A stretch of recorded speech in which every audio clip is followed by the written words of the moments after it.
Eu acho que, antes de tudo, eu sou uma contadora de história. Eu gosto de pensar que o que eu faço é contar histórias. E uma história pode ser um conto, pode ser um romance, que foi como eu comecei, né, a minha carreira quando eu publiquei meu primeiro livro. Mas eu acho que uma história pode ser qualquer coisa, pode ser um desenho, pode ser uma pintura, pode ser um vídeo, pode ser uma performance. E tudo que eu faço, de alguma maneira, tem a literatura por trás, no sentido do contar uma história.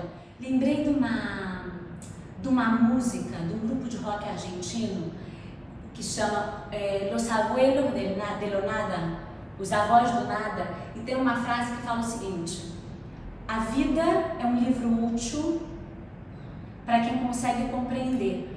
E eu acho que eu vejo, não sei por que eu pensei nessa frase, mas eu acho que eu vejo muito o meu trabalho como um livro, mas não só o meu trabalho, como a minha vida, a vida das pessoas que eu conheço, seja a história do país, a história em si, páginas, capítulos.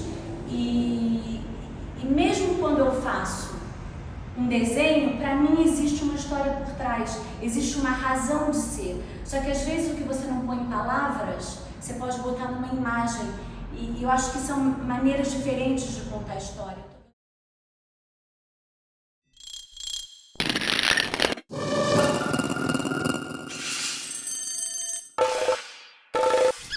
A Crucigramista foi um programa que eu fiz pro Arte 1.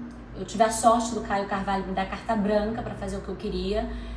E eu decidi fazer um programa curto, fiz em parceria tudo com a artista colombiana Jéssica Mitrani.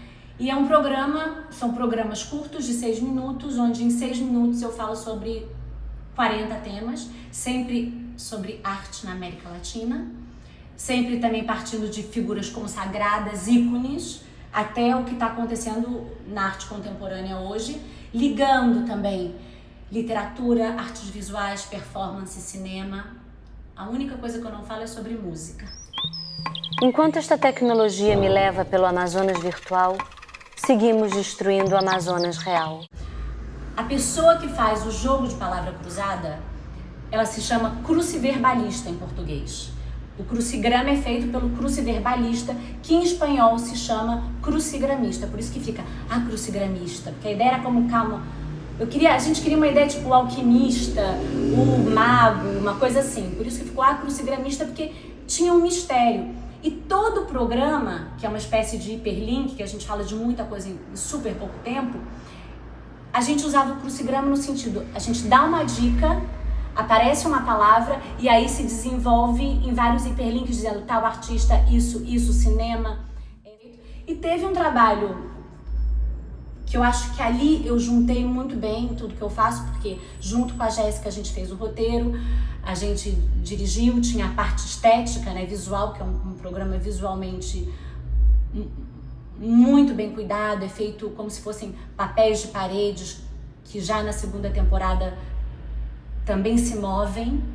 A crucigramista também era um personagem, era uma espécie de aeromoça. Na primeira temporada, agora, porque aeromoça, não sei, eu gosto das aeromoças, eu acho muito simpático a coisa toda, afivelem os cintos de segurança, caem as máscaras de oxigênio, a gente ensina como descascar uma banana, coisas assim, sei lá, inusitadas. E a segunda temporada, que se chamava América Feminizada, a gente já fala sobre a mulher, os corpos feminizados, as questões de gênero. Cada episódio tem um tema muito, muito marcado. Acontece o seguinte, uma vez que eu comecei a falar espanhol, poder ler em espanhol, mas ler mesmo, sabe? Você tem que pegar dicionário, ler com prazer. Isso muda, né? Me bota num lugar onde eu posso... que eu tenho acesso a tudo que está sendo publicado na Argentina, no Chile, no México, no Peru, na Colômbia. Porque tem coisa que às vezes não chegam no Brasil, não dá tempo, né? Às vezes não tem por que fazer a tradução de um escritor contemporâneo, novo, mas até de clássicos, hein? Tem escritores fenomenais que de repente não estão publicados em português, às vezes nem em inglês. E eu, por estar na Argentina, por hoje fazer parte dessa América Latina, América do Sul talvez, né? Porque também é diferente a América Latina e a América do Sul. porque a América Latina a gente vai até o México, mas eu me sinto mais próxima do México desde que eu estou na Argentina. Ainda que meus livros já eram traduzidos e publicados no México desde 2008, quando eu ainda não falava espanhol. O giro linguístico de que ficção pode ser realidade, eu não compro muito, sabe? Porque eu acho que o giro linguístico esqueceu de algo muito importante. Existe o corpo. As palavras nos constituem, mas o corpo nos constitui antes. Né? Na literatura, se eu te mato, você não morre. Agora, na realidade, se eu te mato, você morre. Então, não é brincadeira a realidade, né? Existe o corpo. A distopia das relações humanas marcam os corpos com cicatrizes indeléveis. De onde viemos, para onde vamos, o que fazemos aqui, as eternas perguntas e suas respostas provisórias.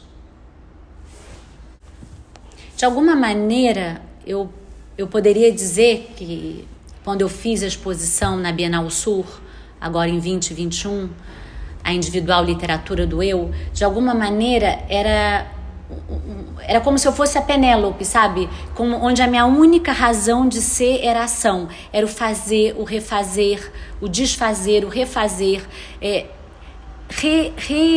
ressignificar a minha história. Até o limite e até onde eu já eu tinha que falar sobre coisas visualmente, ou depois quando eu fiz o último vídeo de O Pandêmico, quando eu conto toda a minha vida, quando eu volto para os diários, que eu acho que quando a gente nomeia, a gente entende. Quando a gente coloca em palavras, quando a gente faz um desenho, a gente começa a entender coisas que quando está no abstrato, no inconsciente, só no pensamento, a gente não entende. E eu acho que é uma forma de dar significado à minha vida, de dar significado ao mundo,